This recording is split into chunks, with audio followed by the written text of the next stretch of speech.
Hey there everybody, welcome to my channel, the Warlord Card Gamer. So, today we're going to be opening up one of these. This is one of the original, one of the original six, I guess, starter packs that came in the originally 4th edition. These were the sets that were designed, produced, etc. They came from basically Germany.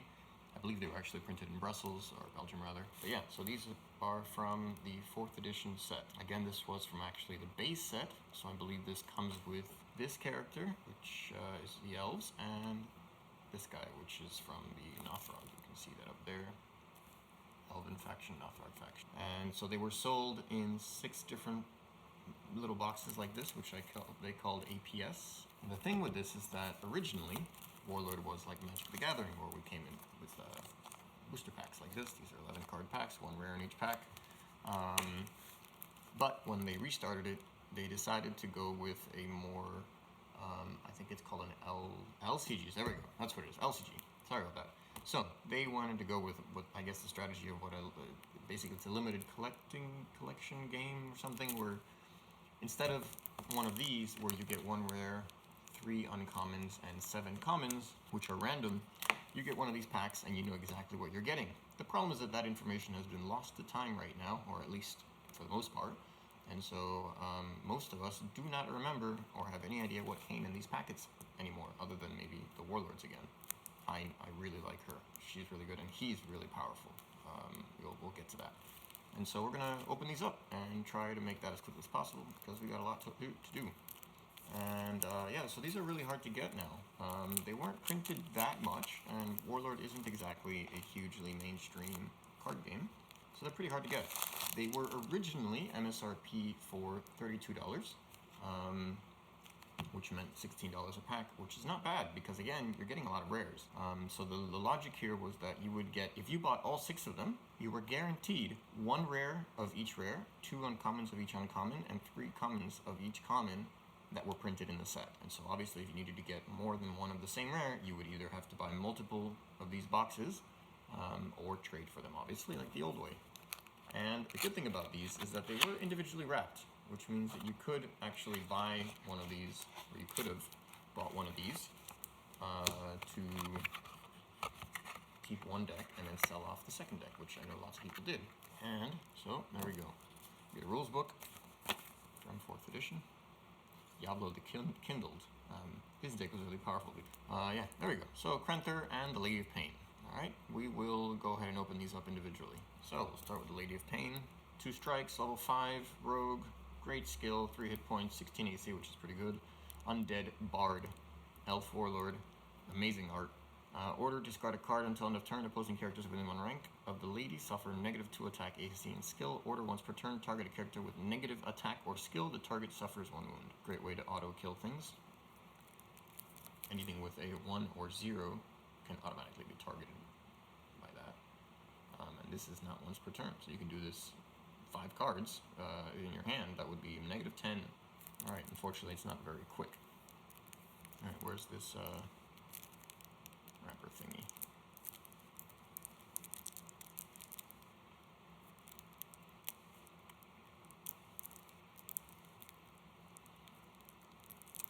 There it is. Okie dokie. Alright. So, this is the elf deck. So, the way these worked was that you need 50 cards to play the game, and these things came with 55 cards each. So that the first 50 cards were the deck, and the last 5 cards were extras. Alright, so Lady of Pain, Coup de Grâce. This is our first rare that is not a normal, I guess, Warlord, which they considered a set rare, even though they're all set rares. This is a version of basically Assassination.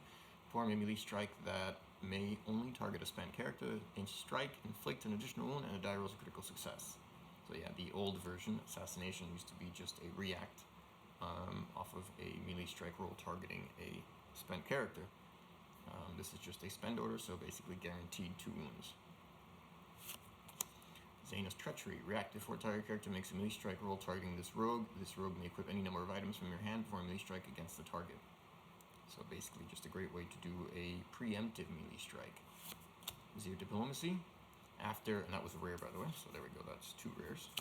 I believe there were 10 each, but we'll count again. After an opponent retrieves cards from his discard pile, retrieve this card from your discard pile and put it in your hand, which is awesome. Target a character within 1 rank. The target must succeed with a poison save DC 20 or suffer 1 wound. 2 if this rogue is an assassin. Unfortunately, she is not an assassin.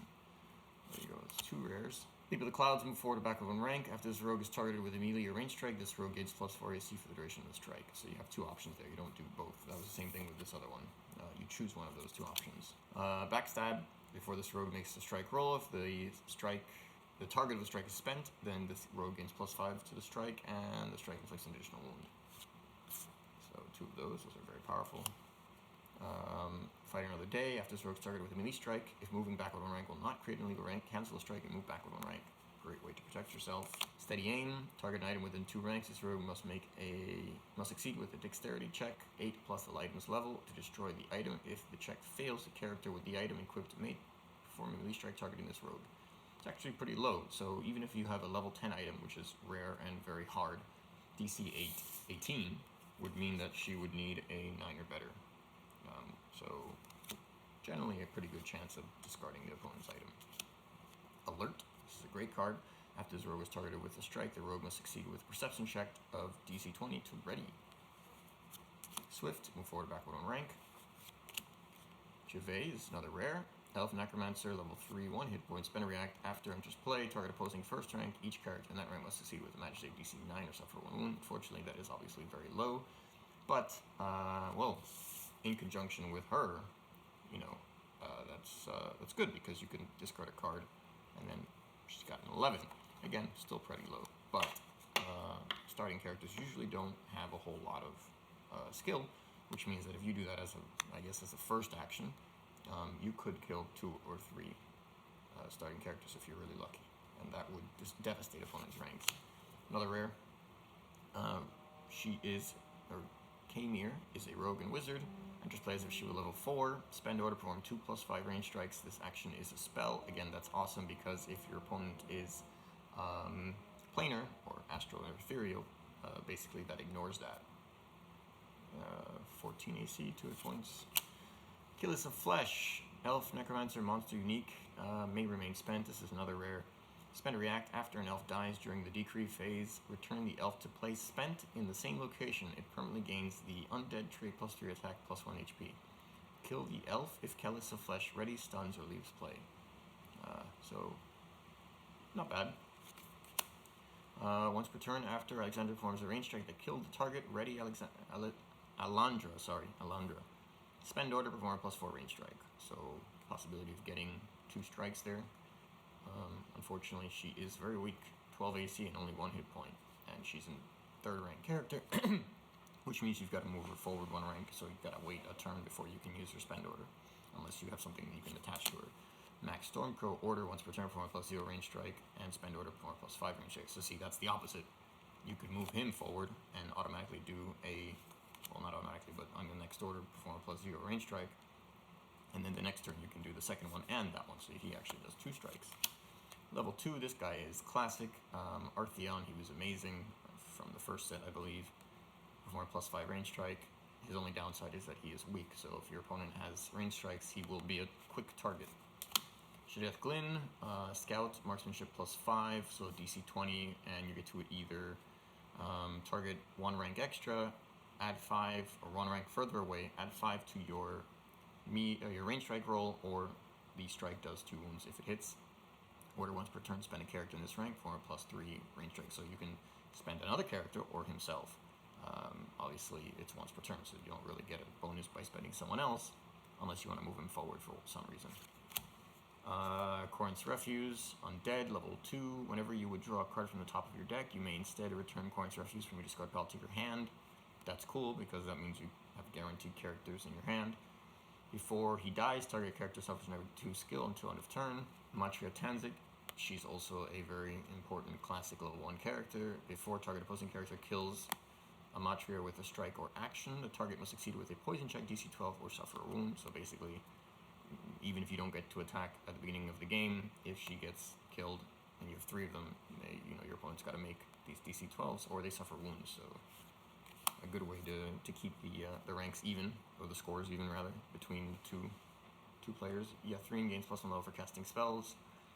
Medicine +5. Not sure what else you can do. Rotale Dythanus. Once per turn, kill a higher level elf. Perform +5 melee strike. I guess. Not bad. Jiggy. Now this is a classic. These guys are very important. Yeah, so this is a level 1, very basic starter. Decent AC for a starter. But he has access to that +0 range strike, which means that he can shoot anything in that second rank that could be potentially dangerous, like that Artheon, an opponent's Artheon. Freia, before fixing legal rank, second rank, if your Warlord is an elf, you can put her into the first rank from your hand, so she can jump into action to protect you from illegal rank, which is pretty useful. Kinnell, elf, inflicts additional with range strikes against lower level characters. This is basically the Brine Fiend killer. Brine Fiend has 2 wounds, or 2 hit points rather, as a level 1 character. If he shoots him, Brine Fiend dies in 1 hit. Spend order for 1 +2 range strike. Blue Wyrm's Helm. Thought this was a promo originally, but anyway, so this is a rare in the deck. After target character targets this character with an action that does not produce a melee strike, spend the Blue Wyrm's Helm for a +4 range strike against the target. So basically protection against range strikes and I guess spells. Well, not protection, more like the offense, but yeah. Altus Cloak. Stealth +3, it's an armor, doesn't actually give you any bonuses. This rogue gains +2 skill for each character in this rank, and +1 AC for each character in your for each rank in your formation. Hashashin Blade. Assassins get +1 level for equipping the Hashashin Blade, so basically it's a level 6 for, well, the other way around, whatever, they're +1 level, but it's as if it was level 6. Spend Hashashin Blade. If the next melee strike this rogue performs this turn is against the spent character, this rogue gains +3 attack for the strike, and strike inflicts additional wounds. So that's great, obviously, in conjunction with that Coup de Grâce. That means that you are basically doing 3 wounds in 1 hit. Cloudracer, a very staple card for the rogue decks. Discard a card from your hand, move forward or backward 1 rank. Spend Cloudracer, move forward or backward 1 rank. Blacksand Trap. After target character targets a character in this rank with a melee strike, spend and stun the trap. The target must succeed with a dexterity save, DC 15, DC 20 if this character is a dwarf, or suffer a wound and become stunned. Scout Pony, forward or backward 1 rank. Offhand Dagger. Target a character within 1 rank, rolls a after target character within 1 rank rolls a critical failure. Spend the Offhand Dagger for a melee strike against the target. Springing Spear Trap. After target character targets this rogue with melee strike, spend the Springing Spear Trap. Target must succeed with a dexterity save, DC 15, or suffer a wound. Bola. Spend Bola, perform a +4 range strike, does not inflict 2 wounds. Strike hits, spend the target. Garrett. This is a great card. It actually used to have the weapon trait, which means that you wouldn't be able to equip it with another weapon. And now it doesn't. This is the MRP, so most recent printing. While performing a melee strike against a spent character, this rogue gains +5 attack. Spring Blade. After the target character falls forward to within 1 rank of this rogue, the target must succeed with dexterity save 10 plus this rogue skill, or suffer a wound, and become stunned. That's awesome. And again, with this, she has that 9 skill, which means it's a DC 19. It's pretty high. And that's without adding anything else that that she has, or if she has her ability activated, because that would impact it. That would make it a DC 21 automatically, effectively. Leg Sweep. After target character is hit with a melee strike by this rogue, spend the target. And Offhand Dagger. Okay, so these were all useful extras. After a target character within 1 rank rolls, yeah, we already read that. Then yeah, you get a strike against the target if they make a critical failure. Alright, yeah, so that was a very good standard deck. It's a shame she's not also an assassin, because that would make a couple of those cards in there a lot more powerful. So let's just count up the rares. So we get the 1, 2, 3, 4, and then let's just jump here. 5, 6, 7, 8, 9, 10. Yeah, that was exactly it. There are 10 rares. Alright, so these are our 10 rares. So, if you ever have the opportunity to buy one of these, now you know what you can get. I think, obviously, the most special item here... Well, the only ones that aren't reprints are these 3. Hashashin Blade, Coup de Grâce, and the Lady of Pain. The other ones are reprints. So, those are your 3 cards. Next deck, we have Krenther Gouge. Like gouging your eyes out, I guess. He is a powerful warlord because he has high attacks and he has 4 hit barbarian. He's got power attacks that can do 2 additional wounds, or 1 additional wound rather. May not equip armor or helm. Your Yanthorines gain +5 attack while they have 1 or more wounds. Wow, so once per turn, remove a wound from Trantor. So he has auto healing as well, which is incredibly powerful out of a fighter, because obviously this guy is a guy that runs up to the front rank and will smash things, and he usually doesn't have a way of healing, so the fact that he can heal himself is very powerful. His AC is low, unfortunately, but yeah, he's a powerhouse. He won quite a few of the tournaments back at the beginning of 4E, and I'm sure he's still winning tournaments if there were any. Alright, let's dig into that one now. Prenthur. Cry Havoc. Spend order. Target all opposing characters within 1 rank, perform a melee strike against each target.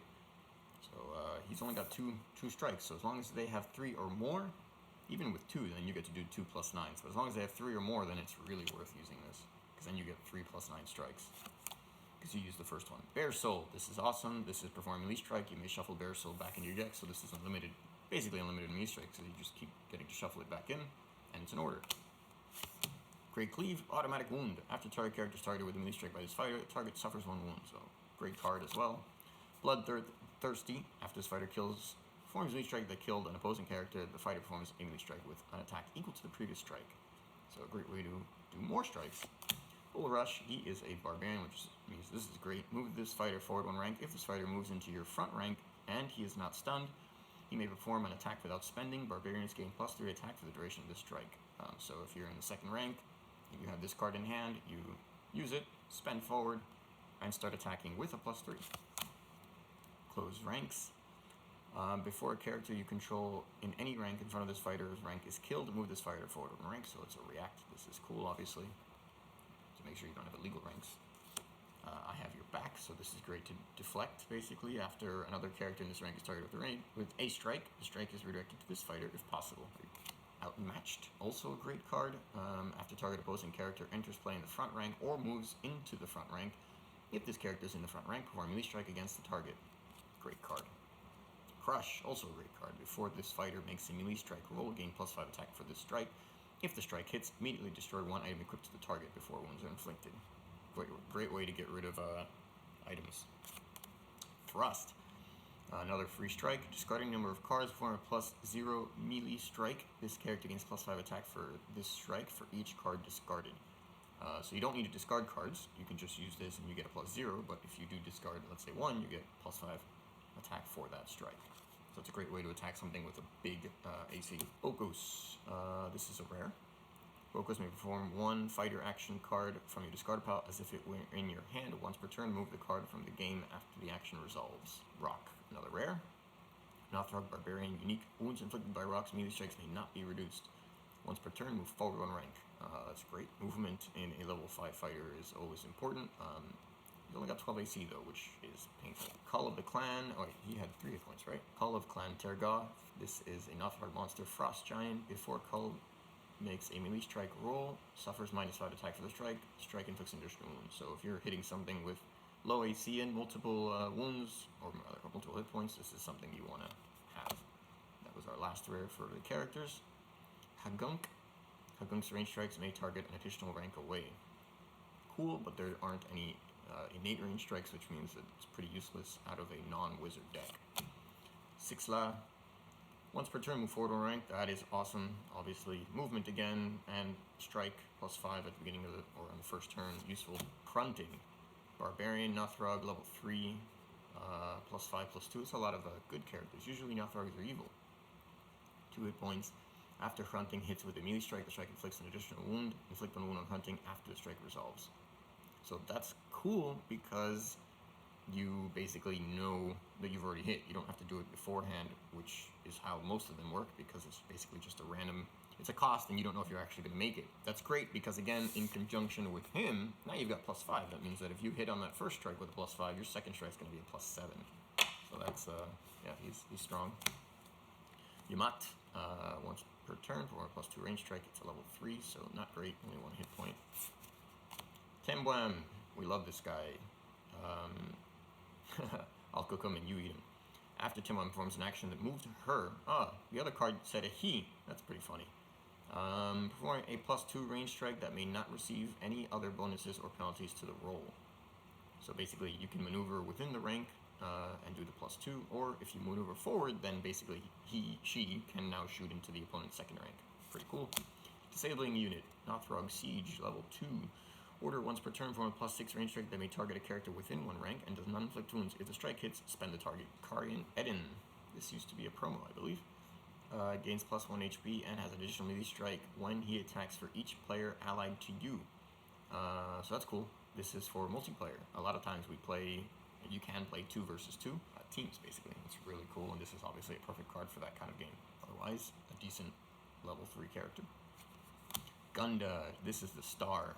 So she's amazing, especially out of this deck. Once per turn, before she suffers wounds, gains +5 attack, 1 hit point, and +1 level until end of turn. So she's got then +8, and on top of the Krenther's +5, she's got +13. That's insane as a level 1 character. Very, very powerful. 2 of those. Characters in this rank behind Trug have the ability spend or perform a melee strike that may target additional rank away. That's interesting. Ballista Crew, also a staple in Nothrog decks, because stun the Ballista Crew, perform +3 range strike that inflicts an additional wound and ignores any AC bonuses from armor, helm, and shield items. Yeah, so 2 wound, range strike at +3. Garduk doesn't do much, but if you've got what's his name up front, generally people won't be starting that. But if you do start with a Trug, that means that +7 is a first turn order. Res, after Res enters play for a melee strike, so you don't want to start with him, because I believe when you're starting, entering play actions don't count, because you're not actually entering play. We already got that her. One Trug, another one. Mudfleck, another staple. So basically with him you want to attack, and then you want to do the +8 range strike to kill him. Kamikaze. Lork. Lork's melee strikes may target an additional rank away. So that's a pikeman, basically. Rest, we already saw him. There's another rare, Dragon Buckler. Weapon and shield. This fighter inflicts an additional wound with melee strikes. After this fighter performs a melee strike that hit, target up to 2 items equipped to the target of the strike that provide AC bonus. Destroy the items. So this is obviously incredibly powerful. He cannot equip armor and helm. He can equip shields and weapons. Krenther's Maw. Shield, which means that he cannot equip both of them at the same time because they're both shields. Pos +5. Once per turn, after target opposing character wants a melee strike that missed this fighter from a +3 melee strike against the target.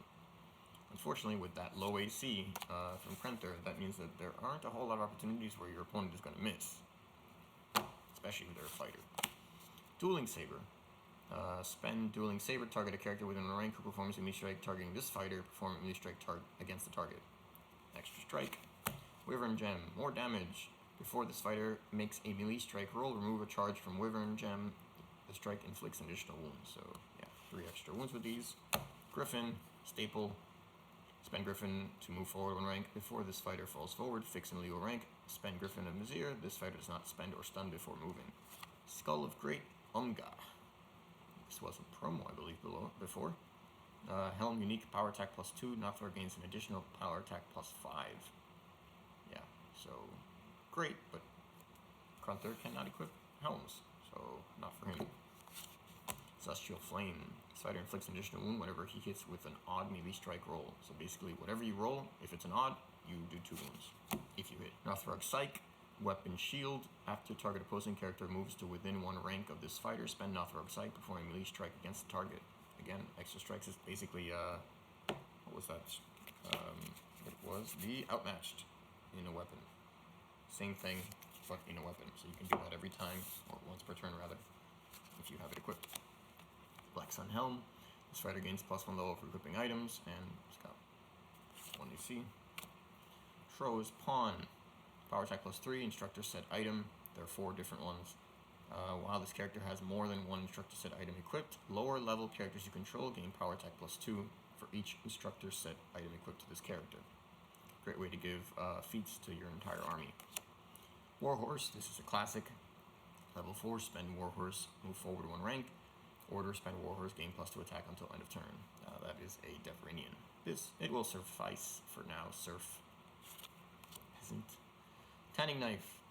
Level 4 weapon. This fighter inflicts an additional wound with melee strike against monsters and dragons before target opposing monster or dragon is killed by this fighter. If this fighter is a ranger, equip the target as an item card with the armor trait and an AC bonus equal to its printed level regardless of class and level. There's another one of these instructor set items. Same thing with marksmanship +3, gives marksmanship +2 to everybody, lower level. Spend order for +0 range strike. Another one of these helms. Weapon breaker. After target character targets this fighter with a melee strike, spend the weapon breaker. This fighter must succeed with a defend check, DC 16 plus target's level, to destroy an item equipped to the target. Titan, another rare, level 5 fighter. After target character is hit with a melee strike by a Titan, move the target back with 1 rank. Standard. And let's look at our 10 rares here again. So we get Grunthor, Cry Havoc, Bear Soul, Great Cleave, and then we get Locos, Rock, Cal, then we get Dragon Buckler, Printer's Maw. I think that's it. Let's see, so we get 1, 2, 3, 4, 5, 6, 7, 8, 9, 10, yep. And so, these are mostly reprints. I don't know if this is new or not. I don't remember. I don't think so. So I think the only new ones we get in here are Krenthur's Maw and Krenthur himself. Pretty sure the rest are all just reprints. But it's always good to get the newest version of them. And yeah, so there you go. Those are your, take one quick look of all the rares again. Just line them all up for you. So if you were to buy another one of these, those are your rares. 20 rares in this pack.